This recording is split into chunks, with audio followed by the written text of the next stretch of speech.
The next three speeches focus around the theme of divine providence and how the Lord can help us get through even the hardest things. First, Carrie Ford, who's been the church secretary here in New Church Westville for a long time, she shares a verse from the Psalms with us that for her encapsulates some of these very important ideas about the Lord's divine providence and also helped her get through the really hard thing 10 years ago of her husband suddenly passing away.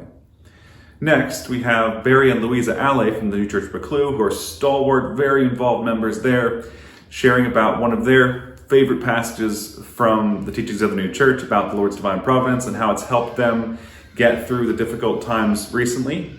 And then Kirsten Otten shares about some teachings about divine providence and how they helped her get through processing being adopted and also the death of her husband.